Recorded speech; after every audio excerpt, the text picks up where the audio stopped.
That's not bad. It's not bad for a big barge like this. They're a pain in the ass.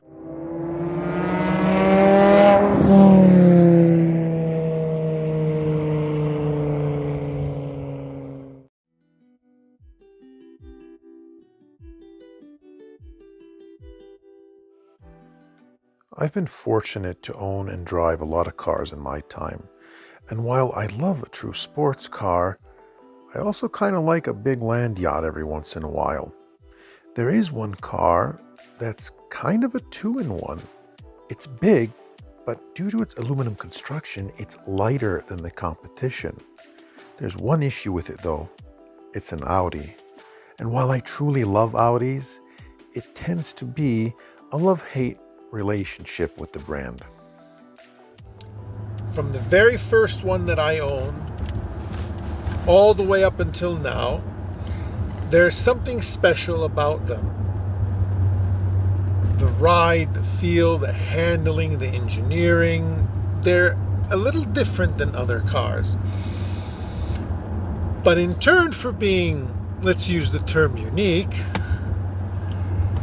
they're a pain in the ass to work on, for the most part. And I like to do as much of the work myself that I can. I like to be one with the machine. And it's a little tricky sometimes. And the people who I trust to work on cars when I can't, they don't care to work on them much either. They'll work on some of the Mercedes and BMWs that I've owned, but when it comes to Audis, they're picky. So when I happened to mention to a colleague of mine that I sold my truck and I was looking for a car, she said, "Oh, I've got a 2012 Audi A8L 4.2 Quattro that I bought brand new. And it's got some miles on it, and I was thinking about selling it and getting something else."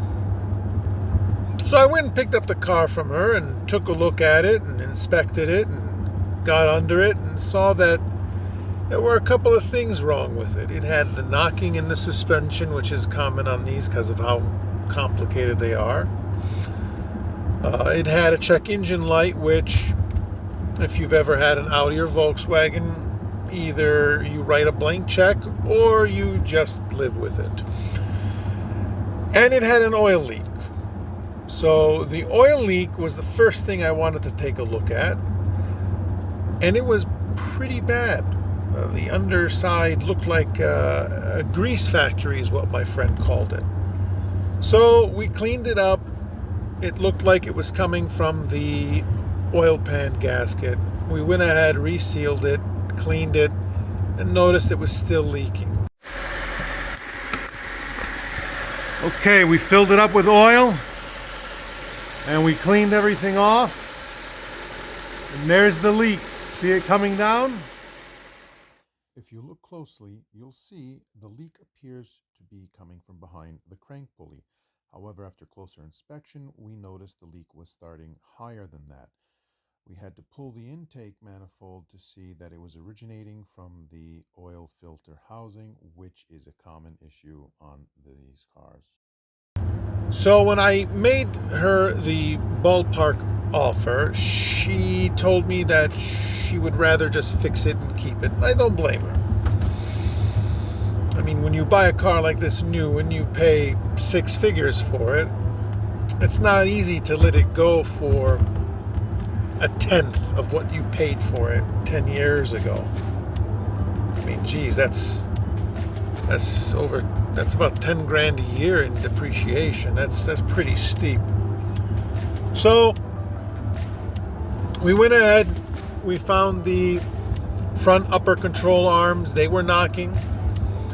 The sway bar links, we swapped them out, took care of the oil leak, and the check engine light was attributed to multiple codes. It was one vacuum hose in the front cover that was off. Oh yeah, and it had a mouse nest under the cover. Voila. Mouse droppings. So we cleaned everything up, got it going for her. It had some nicks and scrapes. I buffed them out the best I could, polished it a little bit, made it look nice, got it a good car wash. And I'm due to give it back to her. But I will say it's got me thinking maybe I should find another one. Because even though they're complicated and they have their own issues, all cars have issues, but these ones have a few more than usual. There's something about it that it kind of suits me. I like the way it looks. I like the way it drives. I love the way it feels. These massaging seats. Oh, yeah. My wife sat in the passenger seat the other day, turned it on, and she goes, oh, totally worth $100 grand. And the fact that it's mostly aluminum, for a big car, it's light.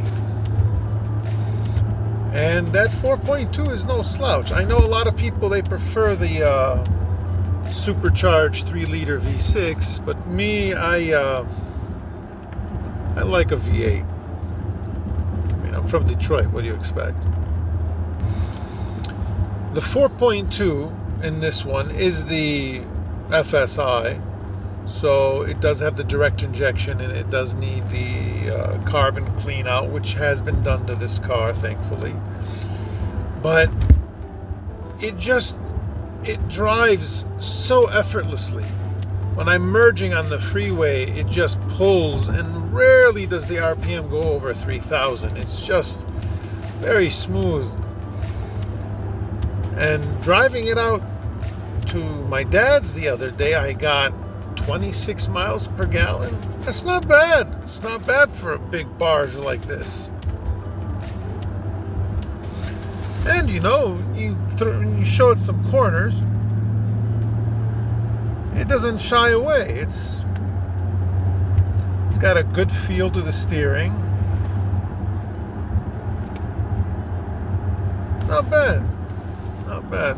Not as good as my S8 was, but still, nevertheless, not bad.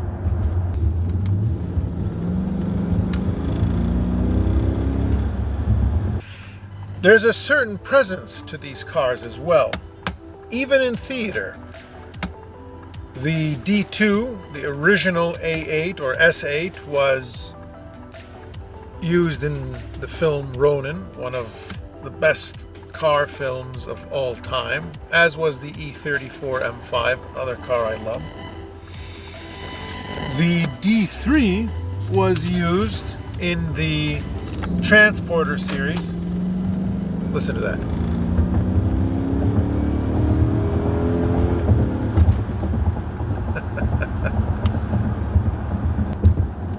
It's refined power. It doesn't bark and scream at you when you step on the gas. It just fixes its collar and nods its head and takes off. The second generation A8 and S8, the D3 chassis, was used in the Transporter series, second and the third film, as well as for a short moment in the movie Taken. That was an S8 with the V10. And then in the later Transporter series, I believe they used the D4, which is the third generation A8. And they just have a presence about them on screen. They're nice cars. But when you drive a car like this, I mean, you gotta pay to play, right? They're not terribly unreliable. They just require maintenance, and they're not cheap to maintain. In short, this is another one of those cars that you have to know what you're getting into if you want to buy one. Again, get one that's taken care of, that's well sorted out. Pay a little bit more up front. Don't go looking for the cheapest one you can find, because I guarantee you, the saying lives true. And it applies to all German cars. The most expensive Audi, Mercedes, BMW, whatever you want, the most expensive car you can buy is the cheapest one you find. On that note, thank you so much for watching. See you next time.